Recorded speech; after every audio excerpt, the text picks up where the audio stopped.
Hello,ညီမလေးနန်းလား ဟုတ်တယ်ညီမလေးနာမ ဟောကိုကြီးကိုပြပါဟောလေညီမလေးကိုကြီးကနှမရမဆာမနာလို့ပြောရတယ်မဟုတ်ဘူးနော်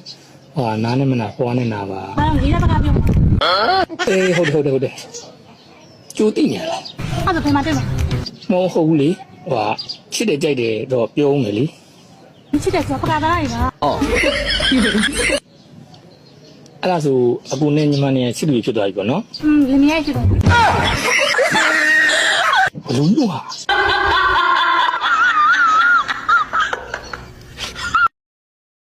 မမကျွန်တော်မမကိုပြောစရာရှိတော့ ပြောလေ ဟိုကဲပြောပါစို့ ကျွန်တော်မမကိုချစ်နေပြီ ဟာမင်းအထူးကိုချစ်တယ် မရှိပါနဲ့မမရဲ့ကျွန်တော်တကယ်ပြောနေရပါလား မောင်အရင်ချစ်တယ်နော်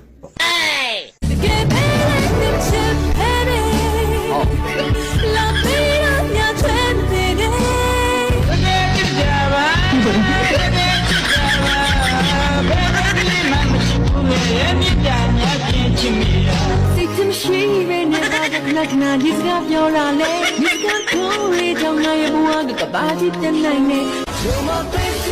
ဟာရောရော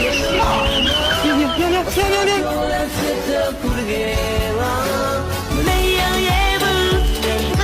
没有也不မယုံကြည်ဘူးလားကွယ်ရေဝခွဲလို့ရင်ကိုယ်အပေါ်နှလုံးနဲ့ယူလိုက်